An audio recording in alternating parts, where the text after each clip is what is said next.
Halo, selamat datang di Expert Talks. Ini adalah sebuah rangkaian dari acara berbincang cerita teknologi negeri, dan ini adalah sebuah acara yang membicarakan tentang teknologi. Dan di sini adalah acara perdana atau acara episode pertama dari Expert Talks. Nah, di sini kita akan membahas tentang Web3. Nah, di sini Web3 itu adalah sebuah teknologi yang memungkinkan pengguna atau mesin berkomunikasi langsung tanpa adanya pihak ketiga. Nah, di sini menjanjikan sebuah komunikasi yang open, trustless, dan juga permissionless. Nah, di sini kita akan coba bicara lebih lanjut mengenai Web3 bersama para pihak pakar-pakar yang sudah hadir di acara ini. Ya, yang pertama saya kenalkan dulu pemateri utama, yaitu Mas Mukoro bin Ma'rufi dari PT Ansvia. Selamat sore Mas Robin. Sore, Mas Robin. Ya, dan Mas Robin ini akan sebagai pemateri utama yang akan menjelaskan tentang Web3, dan di sini juga hadir peserta diskusi yang lain yang berupa pelaku digital yang sudah expert di bidangnya. Di sini ada Mas Roni Lantip dari SIDS. Selamat sore Mas Robin. Sore. Ya. Nah, di sini juga ada Mas Denny Prasetyo atau biasa dipanggil Mas Jasud. Selamat sore Mas Jasud. Selamat sore Mas. Mas Jasud ini dari Gojek. Nah, di sini kita akan juga berbicara mengenai pelaku industri digital menghadapi teknologi Web3 itu sendiri. Nah, baik, untuk agar kita semakin mengetahui apa itu Web3, kita akan langsung masuk ke materi utama, dan di sini saya persilakan Mas Robin untuk menjelaskan. Silakan Mas Robin. Terima kasih Mas Robin. Ya. Terima kasih atas waktunya sudah diberikan. Hari ini saya akan sedikit membahas tentang apa itu Web3. Web3 ini saat ini masih banyak belum yang mengenal istilah Web3. Web3 itu apa sih sebenarnya? Sehingga banyak yang mempertanyakan untuk apa Web3, kenapa Web3, dan apa, dan lain sebagainya. Jadi di sini saya coba sesingkat mungkin, sesederhana mungkin untuk menjabarkan tentang apa itu Web3. Oke, Web3 kalau secara singkatnya kita bisa bilang sebuah protokol baru untuk ekosistem digital generasi ketiga. Oke. Ngomong tentang apa itu Web3, itu tidak lengkap kalau kita tidak membahas sejarahnya terlebih dahulu. Ya, jadi teknologi web itu sejarahnya itu sudah dimulai sejak zaman web versi pertama, di mana web versi pertama itu masih read only web. Apa itu maksudnya read only web? Read only web itu seperti istilahnya ya, kalau menurut Tim Berners-Lee itu dia bilang bahwa read only itu maksudnya web pada waktu pertama kali diluncurkan itu hanya sebagai publikasi aja informasi. Kita bisa lihat pada waktu itu banyak sekali kayak paper-paper lah, catatan-catatan ilmiah dan sebagainya yang dipublikasikan di internet, itu hanya untuk dibaca oleh pengguna. Jadi hanya baca. Para pengguna hanya bisa baca, tidak bisa berinteraksi dengan webnya. Gitu. Jadi masih semacam satu arah. Itu versi yang pertama. Lalu yang versi kedua itu adalah interaktif web. Ya, saya menyebutnya interaktif web karena web ini lebih interaktif sekarang. Para pengguna tidak hanya bisa membaca, tetapi bisa menulis, bisa berinteraksi dengan pengguna lainnya. Seperti saat ini ada Facebook, ada WhatsApp, itu termasuk juga, ada Twitter, ada Instagram, dan sebagainya. Itu merupakan bentuk dari interaktif web. Nah, kita saat ini ada di sini, di web generasi kedua. Nah, web generasi ketiga itu apa? Sebenarnya susah untuk menjelaskan, mendefinisikan web generasi ketiga karena belum lengkap sebenarnya. Ini masih WIP, istilah masih work in progress. Ya, tetapi kalau saya boleh mendefinisikan dengan cara saya sendiri, itu stateful web. Ya, maksudnya apa stateful web? Interaktif web itu sebenarnya hanya kita kayak tadi baca dan tulis. Tapi sebetulnya kita masih belum bisa secara stateful memiliki state antara aksi pertama dan aksi berikutnya. Tentang apa ini nanti akan saya jabarkan lebih lanjut. Oke. Nah, perbandingan antara web generasi kedua dan web generasi ketiga. Ini bisa kita gambarkan visualisasinya seperti ini.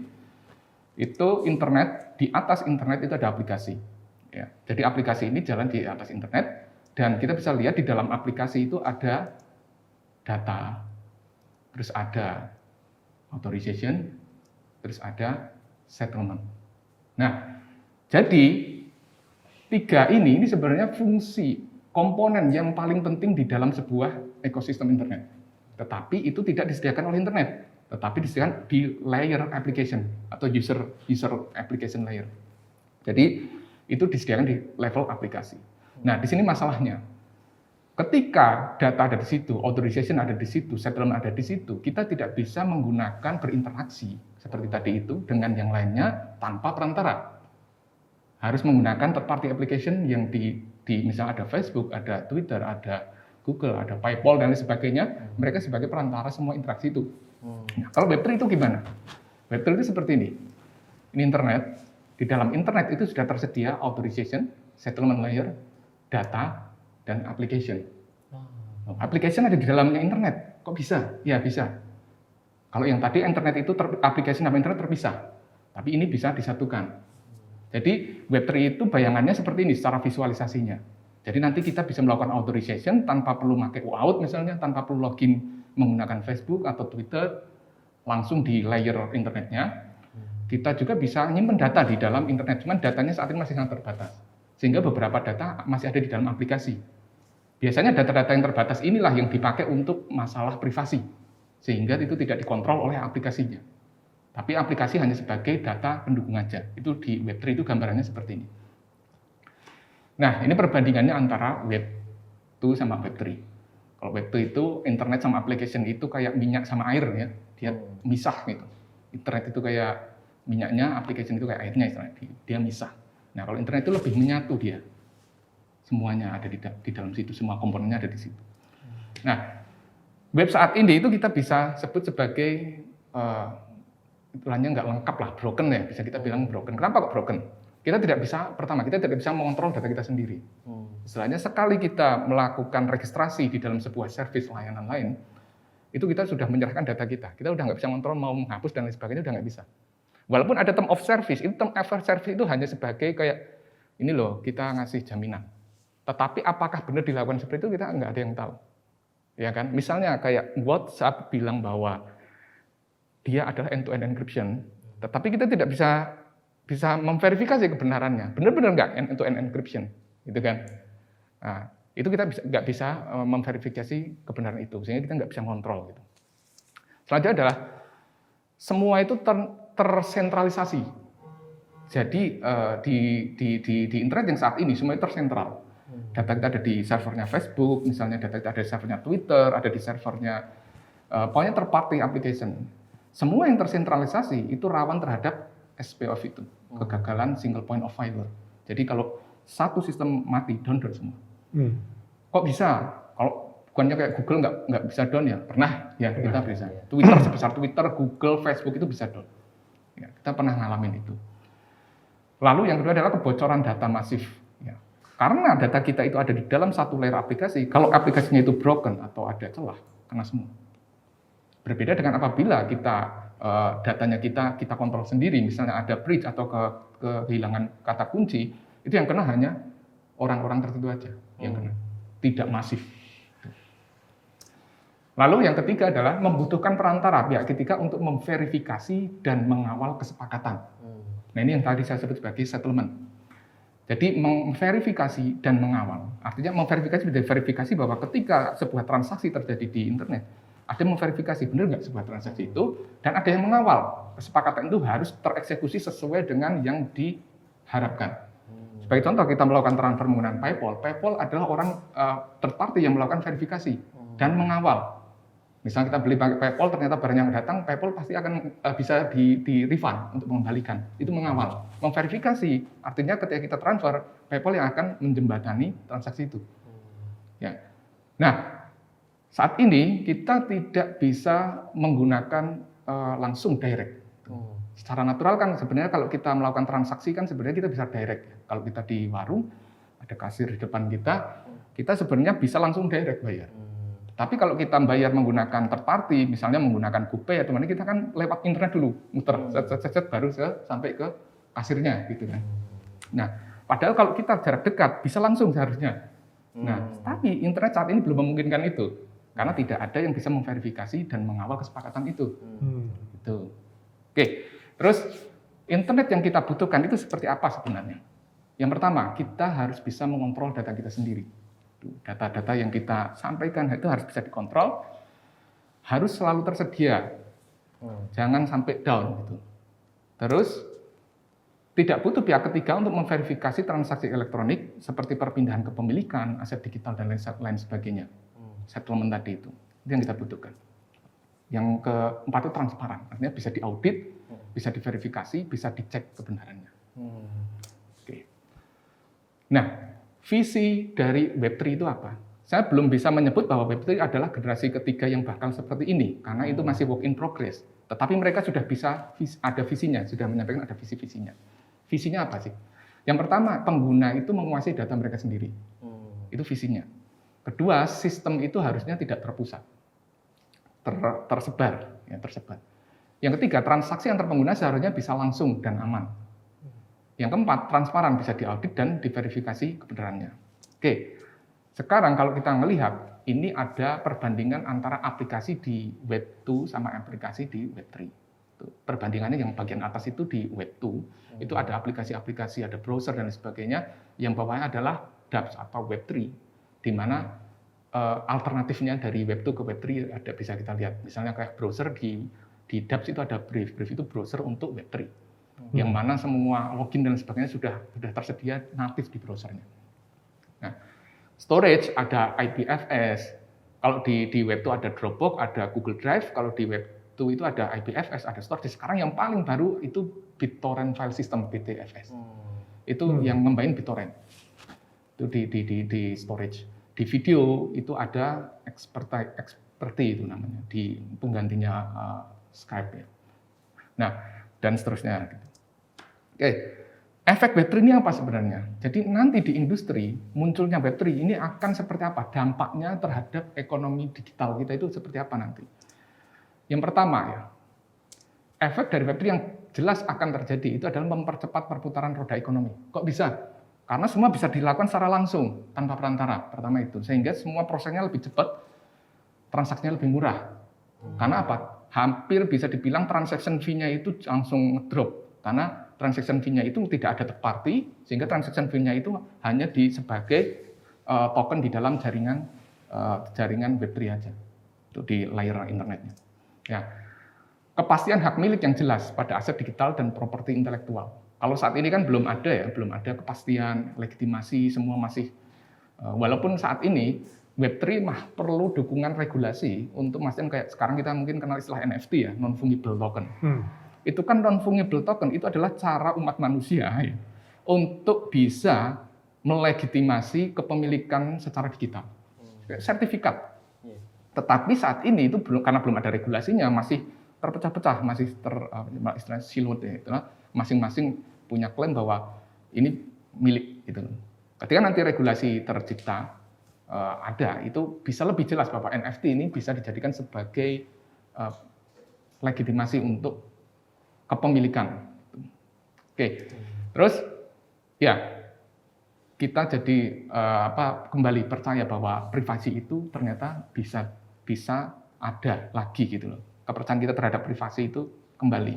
Kalau saat ini kan, wah, wis ora ono privasi lah, kita nggak ada privasi gitu kan. Orang-orang sudah pada skeptis bahwa internet yang ada saat ini sudah tidak bisa menjamin privasi kita.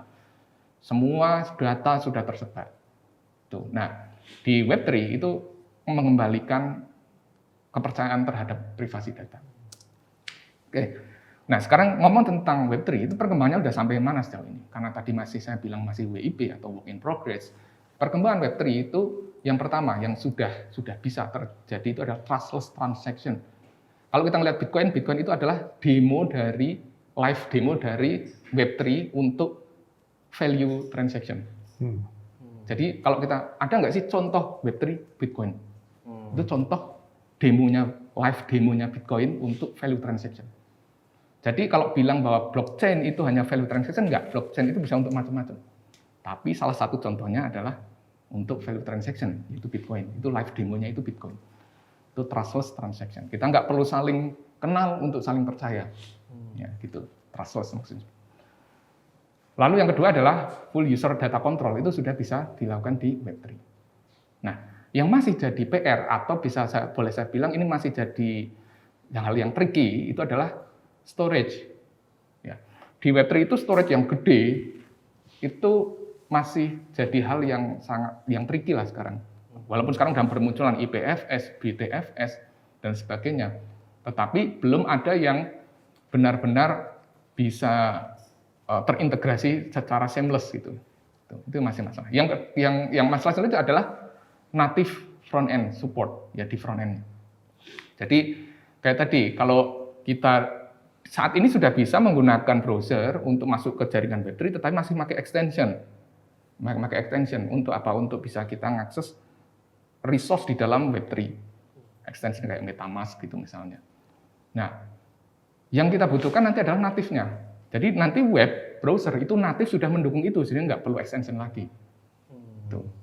Jadi sudah nggak perlu extension, bisa natif kita bisa melakukan settlement pembayaran dan sebagainya langsung dari browser. Itu yang masih belum. Walaupun sekarang sudah ada, Opera sudah mengeluarkan browser natif support untuk Web3. Tetapi itu baru Opera aja dan itu pun hanya baru di iOS. Itu saya lihat itu masih kayak cuman tes ombak aja sih sebenarnya. Ngetes bagaimana nanti. Oke, nah platform Web3 itu yang paling dekat itu apa? Implementasinya di apa? Di blockchain. Jadi kalau bisa bilang, apakah Web3 itu sama dengan blockchain? Tidak. Web3 itu baru visi, baru konsep, baru rencana untuk ke sana. Seperti ini, tapi untuk mencapai ke sana butuh sarana. Nah sarananya apa? Salah satu yang paling dekat, yang paling bisa diandalkan saat ini itu blockchain yang paling populer. Ada lagi lainnya, ada holochain.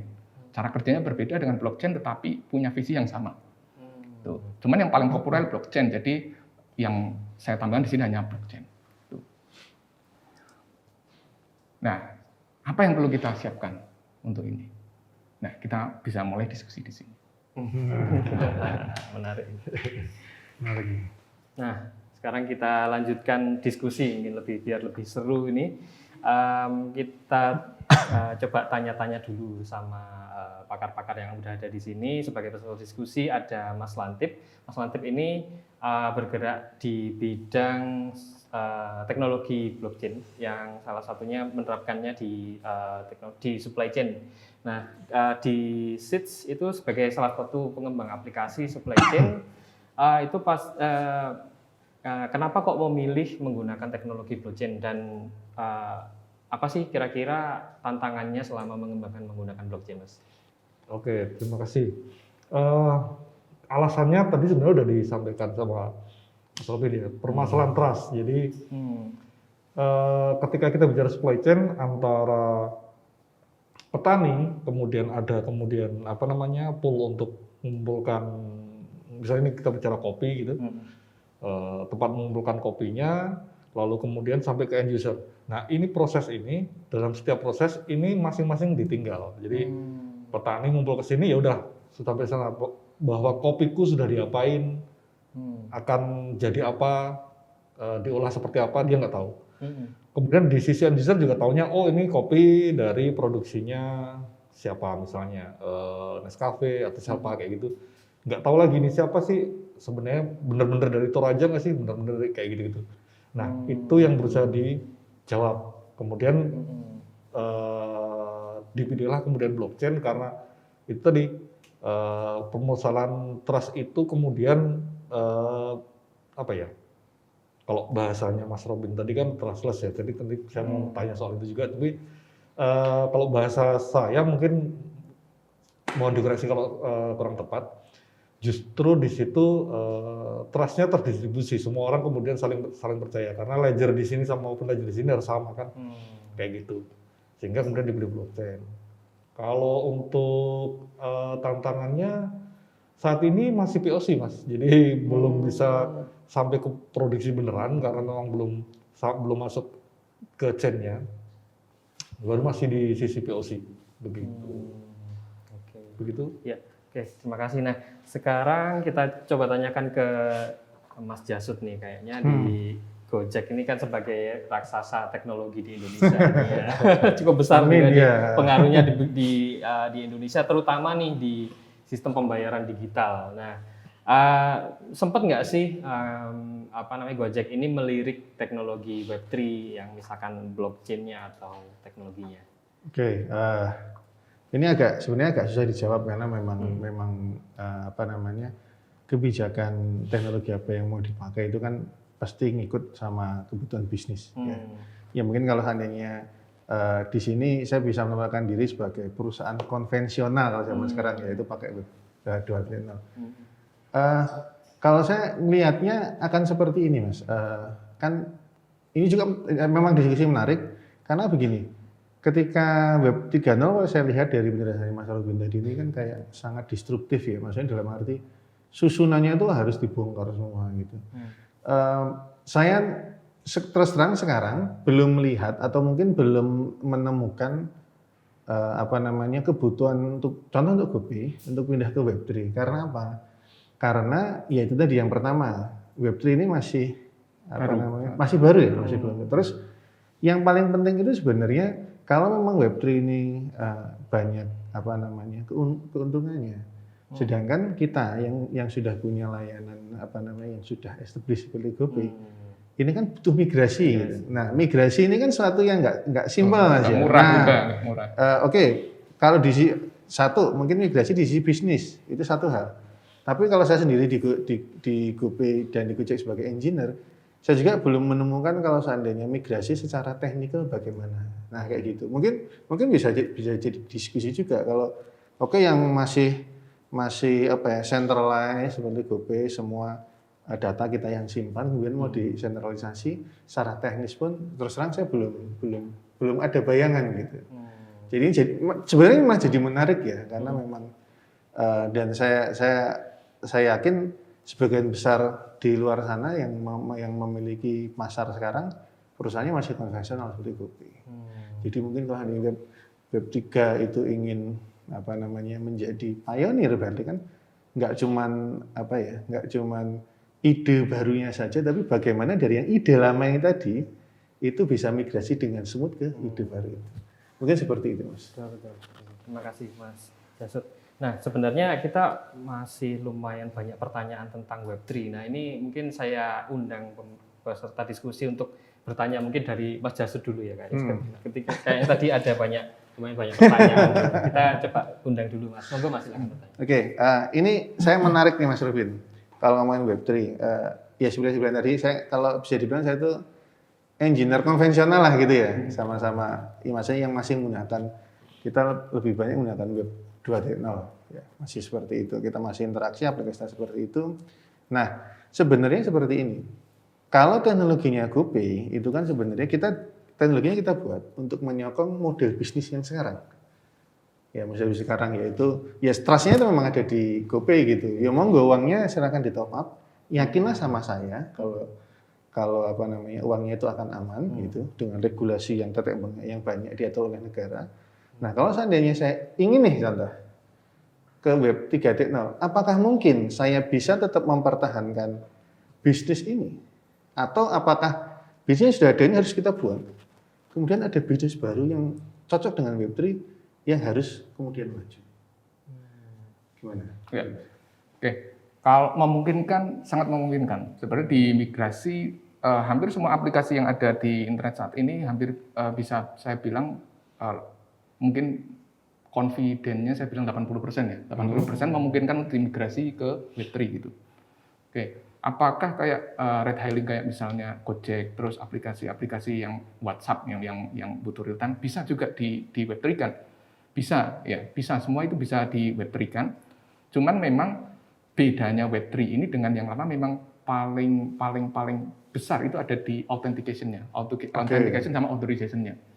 Kalau tadinya itu authentication sama authorization ada di layer aplikasi, ini ada di layer internetnya. Jadi representatif pengguna sudah bukan lagi kayak ID, misalnya kalau di dalam aplikasi user itu diindeks menggunakan ID 1, 2, 3 di dalam database. Iya, username-nya ini gitu kan. Nah, kalau di Web3 itu identifikasinya menggunakan kriptografi. Yang membedakan itu. Jadi setiap orang identitasnya itu direpresentasikan dengan kriptografi. Nah, karena kriptografi itu trustless, artinya itu yang dimaksudnya kan itu dia itu bisa diverifikasi tanpa kita perlu mengetahui private key-nya. Oke. Bisa diverifikasi tanpa kita mengetahui private key-nya, hanya pakai public key. Kalau dia ada pesan dari sana, berarti itu dia gitu. Nah, karena dia menggunakan kriptografi, itu memungkinkan kita untuk memverifikasi tanpa perlu pihak ketiga. Hanya menggunakan secara kalkulasi matematis, oh ya ini dari dia, gitu aja. Nah, itu di level authorization-nya. Adapun kalau kita ngomong tentang legit nggak, itu usernya kan semua user bisa, itu sudah level yang berbeda lagi. Oke. Itu lebih ke nanti kayak kalau di dunia Web 2 itu juga ada namanya certificate authorization lah, istilah yang registrar dan lain sebagainya yang memverifikasi akun itu sebenarnya. Nah, itu kalau di bagian itunya hanya dipakai kayak semacam registrar aja nantinya. Yang mana itu bisa dipakai nanti secara keseluruhan di dalam ekosistem internet. Nah, bisnis model yang ada di Gojek itu bisa, kebetulan kemarin saya baca paper ya yang ride hailing implementasi di dalam Web3. Itu di paper itu disebutkan bahwa kita bisa bertransaksi dengan orang lain tanpa perantara sama sekali, dan semuanya ditulis menggunakan smart contract. Oke. DEAP aplikasinya. Yang mana smart contract-nya yang menjamin bahwa kalau kamu melakukan transaksi di sini pasti akan dilakukan ini semua. Gitu. Nah, smart contract ini sendiri itu kan dieksekut oleh robot lah istilahnya ya. Penjaminan penjaminan transaksinya semuanya itu dijamin oleh program misalnya. Jadi bisa dibilang kita transaksi itu tanpa perantara sama sekali, cuman hanya ada robot. Istilahnya hanya ada kode, yang mana kode itu ditulis di dalam jaringan Web3. Tuh. Jadi sama istilahnya bisa. Nah, terus misalnya nih misalnya sebagai Gojek misalnya. Wah, aku ingin tetap mempertahankan ini dan aku bisa menggunakan Web3 karena cost infrastruktur itu bisa jadi murah banget. Dari kita harus bayar VPS, bayar cloud, bayar server, bayar dedicated, itu bisa langsung turun. Transaction cost-nya hanya sebagai pembayaran network aja, jaringan menggunakan. Karena kan di sini disebutkan tadi ada settlement layer kan. Settlement layer itu bisa dipakai untuk itu. Nah, bisa jadi murah banget secara cost operasional perusahaannya menggunakan Web3. Tapi gimana? Apakah bisa tetap untung di situ? Nah, ini pertanyaannya. Ya kan, bisnis kan ngomongin untung ya. Nah, saya setuju. Itu tetap bisa, yaitu dengan misalnya membuat smart contract-nya di dalam situ ada fee-nya. Tetap ditulis. Jadi fee-nya itu di-split. Gitu. Tetap, jadi bisa ditulis di situ. Nah, walaupun bisa dibilang blockchain Web3 ini itu bisa tanpa perantara, itu ya bisa, tetapi pakai perantara ya tetap bisa juga gitu. Bukan artinya Web3 itu mewajibkan orang tanpa perantara. Bisa tetap pakai perantara. Tinggal bisa nggak coding yang bagus, yang fleksibel, yang scalable dan lain sebagainya. Istilahnya masuknya lagi lebih ke engineering-nya. Gitu. Oke, mungkin lanjutan ya. Sekarang ini kebetulan kan saya engineer di Gojek dan lebih fokusnya ke GoPay. Nah, karena financial teknologi GoPay kita itu kan sangat terikat dengan regulasi. Betul. Nah, berarti sekarang yang akhirnya yang jadi pikiran saya itu, kalau seandainya contoh ya GoPay gitu atau mungkin perusahaan fintech yang lain yang konvensional ingin mengadopsi Web3, itu nanti nubruk dengan regulasi enggak, Mas? Atau seandainya gimana caranya biar kalau kita bisa membuktikan secara teknologi ini yang lebih bagus, akhirnya nanti regulator melirik kemudian oke, ini bisa. Dan kalau hanya regulasinya sudah mensupport, berarti kan kita baru bisa alon-alon pelan-pelan untuk migrasi ke sana. Nah, menurut Mas Arvin gimana masalah regulasi? Sebenarnya sebelum di Web3 pun, Gojek dari awal juga sebenarnya sudah ngeloncoi regulasi. Saya nggak mau komentar Mas ya. Jadi Mas regulasinya belum ada, tetapi sudah digunakan di umum untuk melakukan transportasi umum. Padahal transportasi ada syarat-syaratnya, regulasinya yang ditentukan. Cuman pada waktu itu regulasi memang belum dispesifikkan online gitu. Sehingga, tapi itu udah diimplementasi kan.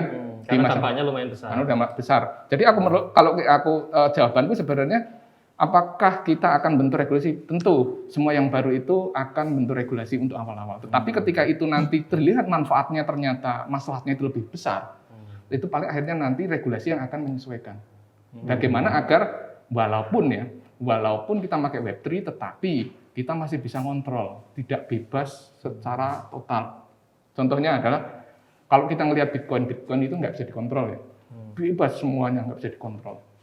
Transaksi bahkan istilahnya kayak BitTorrent istilahnya yang buat dipakai untuk torrent. Siapa yang bisa mengontrol? Siapa yang bisa menghentikan torrent? Nggak ada sampai sekarang. Bitcoin dari dulu sudah diserang, nggak ada yang bisa menghentikan. Satu-satunya untuk bisa menghentikan Bitcoin adalah borong semua Bitcoin yang ada, jangan dijual lagi. Itu mati Bitcoin. Karena supply-nya terbatas. Nah, cuma itu mahal sekali. Nah, terus bagaimana?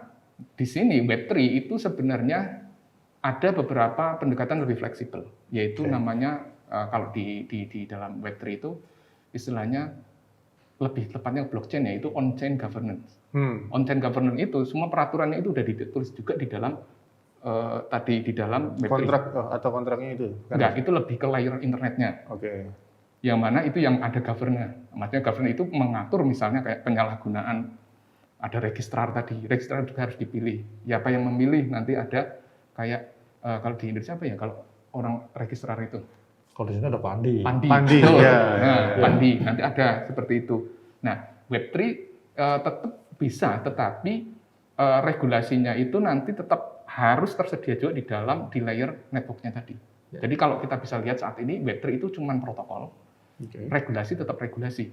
Protokolnya nanti akan kita sesuaikan sesuai regulasi. Misalnya saat ini wes tinggal usik wae Web3 mau buat apa terserah. Ternyata bagus nih. Nah, pemerintah buat regulasi nih. Ya wes kita Web3-nya disesuaikan lagi sesuai dengan regulasi. Akhirnya paling seperti itu.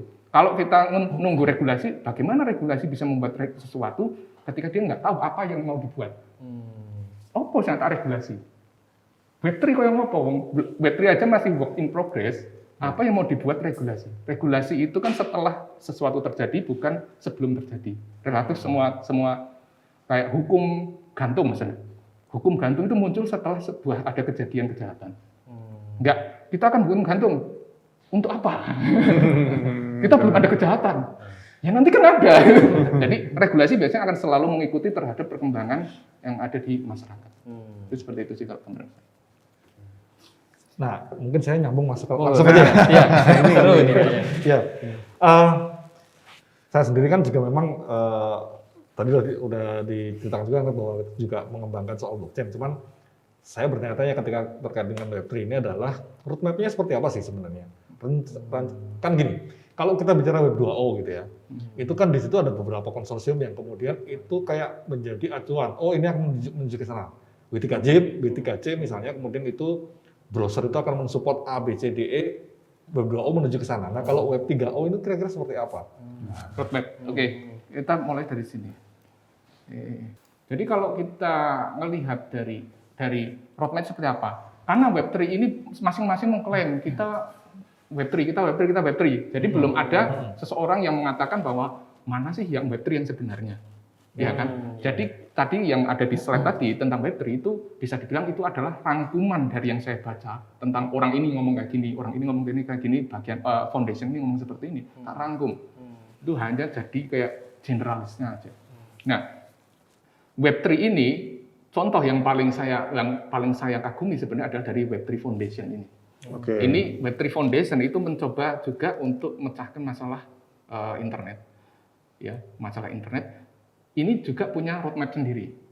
Tuh, roadmap-nya juga dia menggunakan ekosistem yang mereka buat sendiri, menggunakan namanya Substrate Framework. Ini seperti ini. Jadi ini layer 0 ya, layer paling dasar itu Zero Low Trust Meta Protocol, terus ada peer-to-peer Internet Overlay Protocol, nah terus ada Proprietary Language, terus di layer 1-nya ini ada ini, ya, Data Distribution Protocol, terus di layer 2-nya State Channel Plasma Protocol, dan sebagainya. Nah, yang lain juga punya ya misalnya dari apa ya namanya konsorsiumnya, aku lupa. Pokoknya ada konsorsium, bukan konsorsium ya, lebih kayak organisasi kayak gini juga. Itu punya konsep yang beda juga. Holochain misalnya, di sini mungkin ada. Ini juga punya konsep yang sama, Web3, cuma dengan pendekatan yang berbeda. Dia tidak menggunakan blockchain, tapi menggunakan konsep sendiri. Dia. Nah, Holochain ini itu juga punya roadmap sendiri juga. Jadi kalau ditanya roadmap yang baku mana, belum ada. Iya. Roadmap yang baku belum ada. Masing-masing punya punya roadmap sendiri-sendiri gitu. Ini foundernya dia punya roadmap seperti ini, punya cara seperti ini dan lain sebagainya. Tetapi kalau misalnya bisa dikelompokkan misalnya, yang paling besar itu 3 ini, yang paling penting inti. Ya, walaupun ada cabang-cabang lainnya, tapi kalau kita kelompokkan paling besar itu roadmap-nya ini. Masalah file storage yang gede. Misalnya gini, kita mungkin bisa buat blockchain untuk supply chain, tetapi kita bisa nggak buat YouTube di blockchain, karena YouTube butuh storage yang gede. Nah, itu masih problem itu di Web3 itu masih tricky. Ada yang pakai, kita solusinya pakai IPFS, ada yang bilang pakai BitTorrent file system dan lain sebagainya. Nah, itu tapi belum ada yang baku pakai ini gitu. Protokolnya langsung jadi satu itu belum ada yang baku. Itu masih work in progress. Nah, lalu roadmap yang paling dibutuhkan user sebenarnya adalah front end native supportnya ini. Karena orang yang saat ini untuk bisa mendapatkan benefit dari ini, benefit dari trustless transaction, benefit dari full user data control adalah masuk ke dalam Web3. Cara masuk Web3 itu nggak sembarangan, karena harus menggunakan pendekatan yang baru, tidak pakai login. Karena tidak ada authorization di dalam itu harus menggunakan kriptografi. Nah, tidak semua orang paham kriptografi. Nah, itu problem. Ya kan? Tidak semua orang paham kriptografi. Bagaimana cara kita ngontrol secret key biar nggak hilang. Nah, ini dibutuhkan banget untuk bisa diadaptasi oleh masyarakat. Kalau di browser, nanti ada browser khusus yang mendukung native support Web3. Nanti kalau di apps, ada SDK khusus yang support native Web3. Nanti di iOS, di Android, mendukung itu. Itu yang diharapkan sama semua pegiat Web3 adalah itu. Biar orang-orang yang non-technical itu bisa masuk ke dalam jaringan Web3 dengan seamless, itulah istilahnya, gampang. Nah, saat ini belum ada cara yang paling gampang. Ya, masih agak ribet gitu. Sebagai contoh misalnya ya, contoh di sini saya coba riset juga, itu namanya Nuchain ya, Nuchain. Jadi gini, oke, ini salah satu blockchain yang saya buat, saya kembangkan namanya Nuchain atau Nusantara Chain ini. Itu orang untuk bisa masuk ke sini itu bagaimana? Di sini nggak ada login, nggak ada register.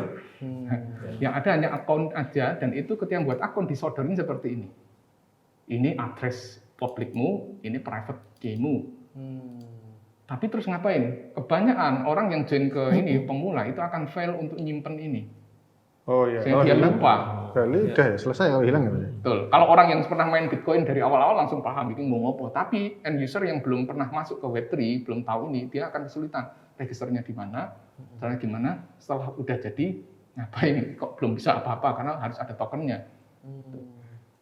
Tuh, jadi jaringan Web3 itu karena tadi ada settlement layer, itu jaringannya open, semua orang bisa mengeksekusi apa aja, ngupload transaksi, ngupload apps di situ apa aja bisa.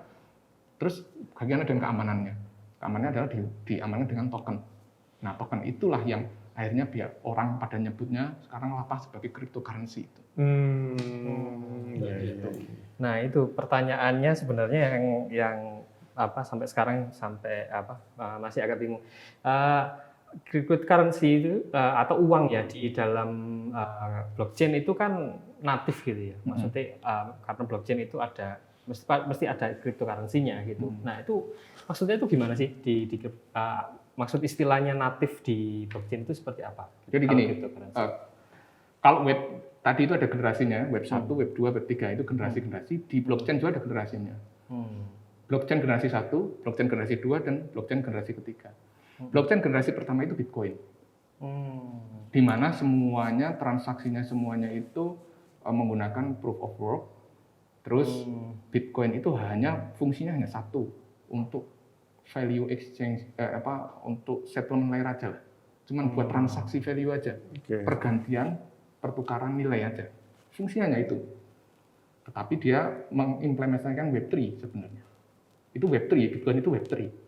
Tetapi hanya untuk value exchanging aja. Itu salah satu live demonya Web3 ya, Bitcoin itu live demo. Yang kedua, generasi kedua, Ethereum. Ethereum, kalau Bitcoin itu kita ngelihatnya itu hanya dipakai buat transaksi aja secara natif. sebenarnya blockchain itu bisa dimanfaatkan untuk fungsi lainnya, bukan hanya sebagai transaksi yang sifatnya hanya nuker-nuker angka aja, tetapi bisa digunakan untuk yang lainnya, misalnya untuk komputasi gimana, bisa nggak? Nah, si Vitalik Buterin ini punya ide untuk ngembangin blockchain jadi bisa executable, bisa dieksekut. Buat aplikasi di atasnya blockchain, sehingga Vitalik Buterin nyiptain namanya Ethereum. Itu kenapa kalau jangan bilang, kenapa kok Ethereum itu supply-nya nggak terbatas, tapi Bitcoin itu terbatas. Kok jangan ngomong supply, bukan, sorry. Kenapa kok Ethereum itu dia namanya bukan koin Ethereum coin, namanya gas. Kenapa namanya gas? Nah, karena ETH aslinya itu hanya dipakai sebagai token untuk transaction, untuk siapa orang yang mau mengeksekusi di jaringan Ethereum itu harus ada tokennya. Tokennya itu namanya ETH, pakai gas fee namanya. Tujuannya biar apa? Biar tidak semua orang bisa melakukan transaksi di dalam jaringannya, karena itu bisa membebani distributor denial of service bisa terjadi di situ. Ngisi transaksi sampah terus-terusan, hanya jaringan blockchain-nya lemot. Diamankan menggunakan token itu. Tetapi itu jadi cryptocurrency. Karena semua orang brandnya itu, bisa kalau bisa dibilang Bitcoin itu kan asabikuna awalnya ini ya, blockchain. Iya kan? Jadi kalau bisa kita ngomong blockchain, orang-orang rata-rata bilangnya, oh itu Bitcoin gitu. Oh itu cryptocurrency gitu. Kayak kalau kita ngomong oh, ini apa gitu, tapi nanti disensor nih. Kita udah tahu ini belum tentu itu gitu kan. Tapi semua orang menyebutnya walaupun mereknya bukan itu, dia nyebutnya itu gitu. Nah, itu contoh dari penggunaan blockchain untuk Bitcoin, kok semua orang bilangnya cryptocurrency. Padahal blockchain bisa digunakan untuk lainnya, makanya muncul yang generasi kedua yang bisa dieksekut tadi. Lalu generasi ketiga, masalahnya dari Ethereum tadi itu adalah, walaupun kita sudah membuat aplikasi, kan ada token natif sama token yang non natif. Token natif itu Ethereum itu natif, artinya dia sudah di dalam jaringan, sudah ada dan dipakai untuk transaksi. Token non natif token itu kalau kita menggunakan aplikasinya itu ngeluarin token lagi. Itu namanya non native token. Contohnya misalnya kayak ada koin baru namanya itu BNB misalnya. Nah, itu ada di Ethereum menggunakan aplikasi smart contract. Nah, smart contract ini itu ada standarnya.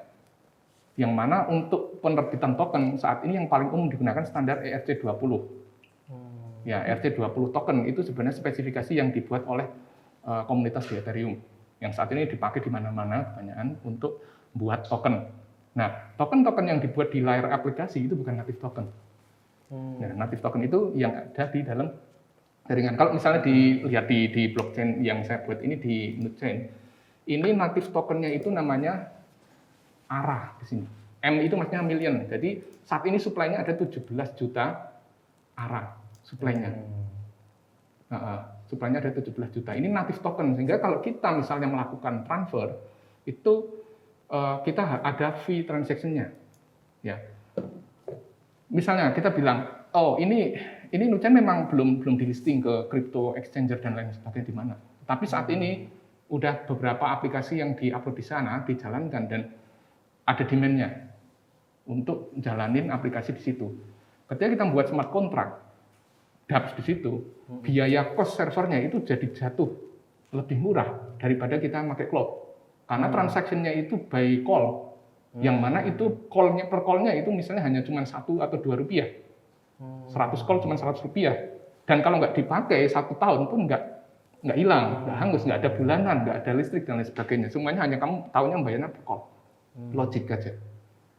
Gitu. Jadi saat ini udah ada demand-nya, walaupun masih belum banyak. Karena supply-nya juga masih sedikit, sekarang udah ada harganya, tetapi harga itu baru bersirkulasi di orang-orang yang pakai aplikasinya aja. Itu. Sampai kalau misalnya nanti demand-nya tinggi, itu bisa nanti masuk ke bursa kripto. Ini native token-nya itu ARA.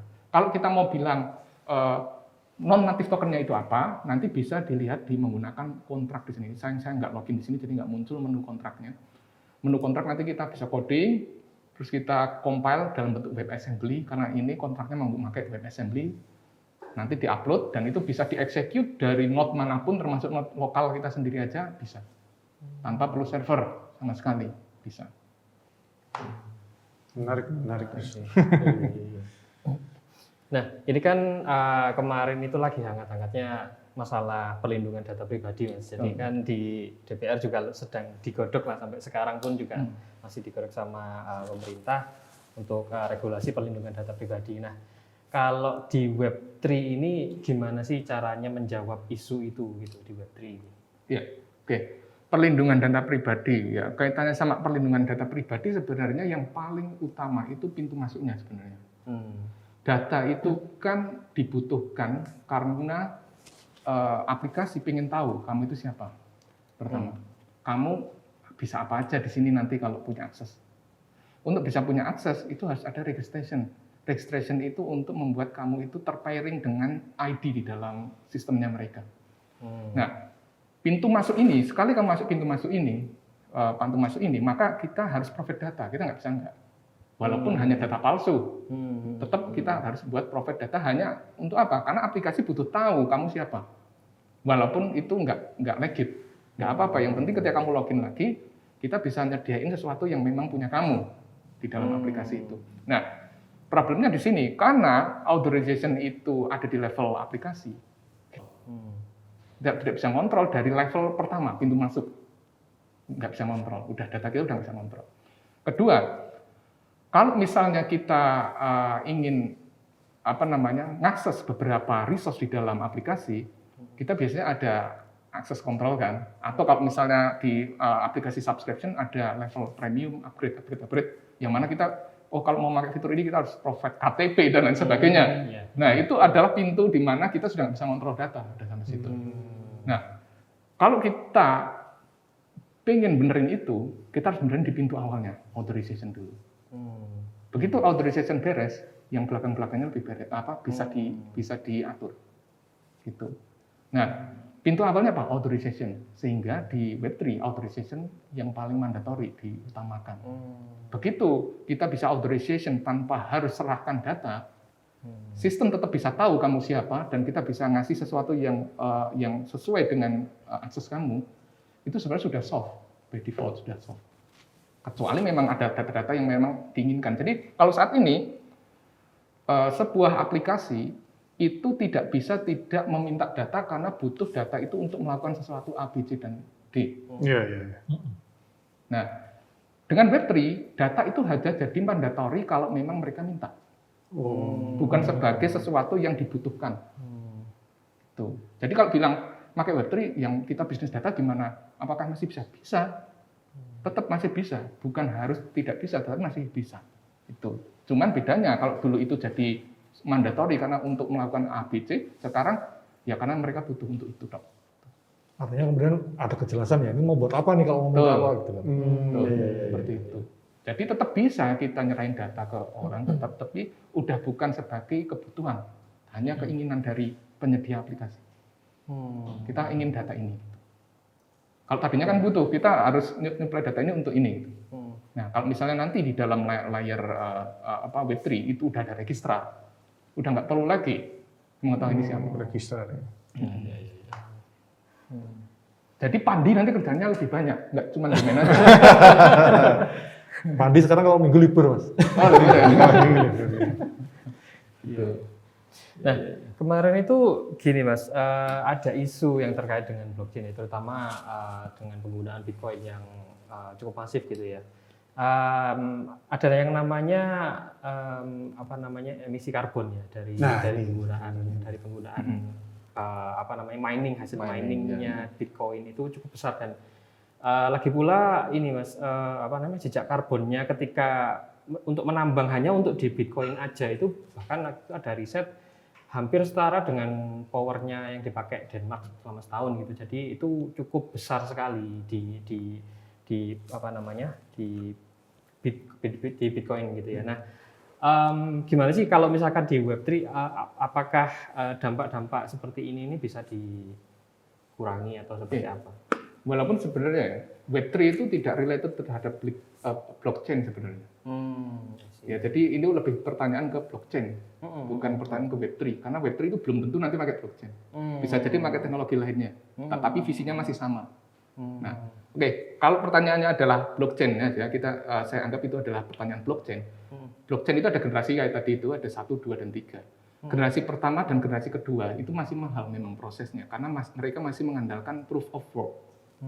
Atau proof of work itu istilahnya biar kamu bisa terbukti bahwa kamu memang bekerja untuk bisa layak dapat reward gitu kan.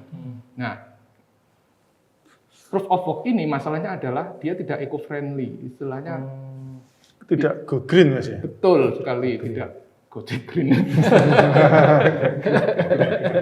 Nah, jadi gimana cara mengatasi ini? Di blockchain pun berkembang. Jadi tadinya proof of work, terus ada pengembangan teknologi yang menggunakan namanya proof of stake. Ya, proof of stake ini jauh lebih ramah lingkungan, bahkan istilahnya kalau ini ya, ini yang saya buat ini Nuchain ini menggunakan proof of stake. Proof of stake kalau kita lihat para penambangnya istilahnya kalau di sini bukan penambang tapi validator. Beda konsepnya karena kalau penambang itu kan dia relatif cari sesuatu yang bernilai. Kalau validator dia nggak nyari apa-apa sebenarnya. Dia hanya memvalidasi. Cuman karena yang sudah menjadi istilah baku itu adalah penambang. Semua orang sampai sekarang dapatnya nambang blockchain gitu. Nah, oke. Validator di sini saat ini ada 30, ada total kalau sama awaiting-nya itu ada 40 sebenarnya ini. Cuman di sini saya batasin 35 maksimal. Ini kita lihat ini ada 30 validator yang lagi jalan. Ini masing-masing ini itu tidak menggunakan komputer spek besar, semua spek kecil semua. Bahkan ada yang menggunakan Raspberry Pi. Sangat kecil. Jadi udah kayak komputer-komputer biasa kecil-kecil gitu. Dan dia nge-create blok setiap 6 detik sekali tanpa harus takut kita terbebani jaringannya, karena tidak ada proses yang berat di situ. Sehingga kalau kita bisa bilang itu kenapa Bitcoin sama Ethereum itu transaction per second-nya sangat rendah sekali. Bitcoin cuma 5 transaksi per detik ya. 7. Terus Ethereum itu 15 transaksi per detik. Lemot sekali, itu nggak visible untuk transaksi harian. Misalnya dipakai oleh Gojek untuk payment misalnya. Ethereum. Ora dadi. Ngenteni set. Ditunggu lama banget. Orangnya udah malas duluan. Karena transaksinya nggak visible, nunggu waktunya kelamaan. Muncullah web generasi ketiga menggunakan proof of stake. Di mana proof of stake ini bisa transaksinya bisa sampai tembus kemarin tak tes itu 5.000 transaksi per detik. Itu udah hampir setara dengan Visa sama Mastercard yang Visa sama Mastercard hanya 1.700 transaksi per detik yang digunakan TPS-nya. Nah, kalau Nuchain ini yang menggunakan proof of stake itu bisa sampai 5.000 transaksi per detik gitu. Nah, artinya ini sebenarnya sudah visible untuk melakukan transaksi real nyata yang butuh cepat itu. Sehingga dia nggak butuh power besar, eco-friendly, dan lebih murah. Karena transaction fee-nya itu tidak tiba-tiba karena network-nya lagi ramai langsung mahal. Coba kalau pas Ethereum itu ya, ketika lagi ramai jaringannya, kita kalau nggak ngasih tip atau ngasih kalau di Ethereum itu istilahnya apa ya? Tip ya? Nambahin buffer untuk gas fee-nya itu nggak di-execute sama penambang sampai 1-2 hari itu belum di-execute karena jaringan masih ramai dan biayanya mahal. Nah kalau di sini relatif hampir bisa dibilang stable, segitu aja. Nah ini tadi kan dibilangnya 5.000 per detik Mas transaksi. Ini bisa di scale nggak Mas? Contoh ya kita nggak tahu kalau hari ini ternyata penggunanya sangat banyak sekali gitu. Satu transaksi 1 detik ternyata butuh sampai contoh 10.000 gitu. Apakah itu limitasi di teknologi ataukah kita bisa scale gitu? Seperti kalau kita punya server, kita tambahi servernya di load balancer selesai kan? Gitu. Saat ini untuk scaling itu masing-masing aku bilangnya vendor ya kayak Web3 tadi Foundation, terus ada Holochain dan sebagainya. Itu punya penerapan yang berbeda-beda. Kalau di Nuchain ini ada konsepnya kan dia pakai framework namanya Substrate, itu namanya konsepnya Parachain. Parachain itu buat blockchain DW, tetapi nanti bisa terhubung dengan satu sama lain, yang mana tujuannya hanya untuk itu aja. Nah, itu bisa di-scale di situ, ditingkatin level untuk transaksinya untuk kebutuhan hanya itu aja. Kalau ini kan general ya, tadi itu 5.000 itu general. Itu bisa, kalau misalnya hanya untuk itu aja, bisa di-scale hanya untuk itu aja. Dan kalau saya bilang, penemu atau pendirinya Web3 Foundation tadi bilang, framework yang dia buat, itu secara teori, itu bisa sampai 1 juta transaksi per detik. Secara teori ya? Secara teori. Gitu. Nah, sebenarnya menariknya itu gini Mas, kalau ini kan sekarang sudah peer to peer gitu ya. Nah, kan jadi saya sempat waktu itu ngobrol-ngobrol juga sama Mas Lantip. Kalau misalkan sekarang peer to peer kan berarti ada efek viralitasnya ini hilang. Nah, kalau misalkan efek viralitas hilang nih ngaruh nggak sih di periklanan, terus gimana supaya Web3 ini tetap mendukung kayak akses periklanan seperti itu? Awal mulanya saya nggak kepikiran, tapi setelah Mas Lantip menyampaikan pertanyaan itu langsung kepikiran. Ya juga ya. Iya. Pasti ngaruh Mas ya? Tetap ngaruh. Walaupun seberapa besar impact-nya saya belum tahu karena kita belum sampai ke situ ya. Kita baru masih ngomong protokol aja, belum ngomong sampai ke layer yang lebih luas lagi.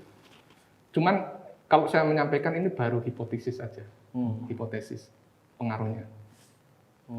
Yang pertama adalah semua transaksi di dalam jaringan itu nggak gratis. Di jaringan Web3 itu nggak gratis. Jadi bot akan berkurang drastis. Bot akan berkurang drastis. Walaupun nggak gratis tapi murah banget itu sebenarnya. Murah banget. Walaupun sebenarnya kita nggak bayar untuk aplikasi, kita tetap bayar pakai pulsa untuk bandwidth. Iya kan? Kita beli pulsa dan paket data itu kan tetap bayar. Nah, transaksinya masih lebih murah daripada paket data sebenarnya. Kalau transaksi di sini, jadi sangat murah. Cuman kalau untuk bot, misalnya membuat bot Twitter yang buat trending topik misalnya, itu butuh biaya juga untuk melakukan itu. Kalau sekarang kan gratis ya, asal kamu punya paket data udah bisa melakukan itu. Itu yang pertama ya. Jadi eksistensi bot itu akan menurun. Itu akan mempengaruhi masalah viralitas tadi juga. Yang pertama. Yang kedua, viralitas itu nanti akhirnya kayak terkelompokkan. Jadi nggak apa namanya? Itu lebih ke layer platformnya nanti. Masing-masing platform yang menyediakan aplikasi ya hanya viralnya hanya ada di situ gitu. Adapun orang-orang sebenarnya bisa istilahnya mining data sendiri dari blockchain, bukan main nambang cari token, tapi mining datanya untuk proses analitiknya. Karena blockchain terbuka itu bisa diproseskan di situ. Itu bisa juga buat misalnya viral versinya ini, jadi kayak tersilo gitu loh, terfragmentasi gitu. Tapi memang itu baru hipotesis saja, belum tentu juga. Kita belum tahu nanti seperti apa nantinya gitu. Nah, ini saya jadi ada pertanyaan nih, Mas. Nah, kan sebenarnya kalau dilihat itu visinya itu bagus, ya. Teknologinya juga yang dijelaskan tadi itu sebenarnya sudah sebagian besar sudah siap untuk mendukung visi itu. Nah, tapi yang saya masih ragu itu kan sebuah teknologi, sebuah konsep, sebuah framework itu butuh evolusi untuk sampai ke titik yang itu stabil lah ya. Kalau sebenarnya production grade or something. Nah, sebenarnya kalau Web3 ini sendiri, kalau menurut Mas Robin, itu kan masih butuh berapa tahun lagi untuk sebenarnya ini udah ready nih. Soalnya ketika tadi yang yang Mas Robin ceritain, kalau untuk transaksi per second secara teori itu sampai 1 juta. Kan masih secara teori, belum ada buktinya. Dan saya juga karena saya mungkin belum paham, kalau seandainya scaling di sisi yang sekarang Web 2.0 server kita itu banyak gitu, mau berapapun bisa kita kumpulin semua. Nah, sebenarnya menurut tadi pertanyaan sampai mungkin berapa tahun ke depan Mas, sampai Web3 ini semua infrastrukturnya dari mulai teknologi, konsep mungkin segala macam sampai itu cukup ready lah gitu. Karena kalau saya melihatnya sekarang ya masih agak meragukan gitu kalau saya sendiri. Jadi di tahun 2019 ketika sudah mulai muncul istilah-istilah Web3 itu, saya memperkirakan bahwa ini bakal bisa diadaptasi atau stable itu 15 tahun lagi, bayanganku pada waktu 15 tahun lagi. 10 sampai 15 tahun lagi. Begitu pandemi ternyata kok ini lebih cepat. Jadi, karena alasannya? Kurang tahu, tapi saya bisa melihat bahwa semua ekosistem di Web3 itu sekarang muncul yang tadinya linear jadi eksponensial. Di pandemi ini. Saya apakah itu related terhadap adanya pandemi atau tidak? Tetapi terjadi akselerasi yang eksponensial.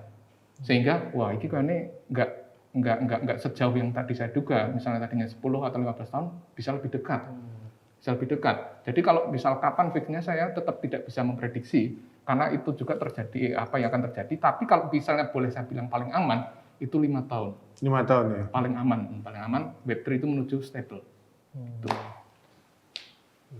Seperti itu sih. Saya.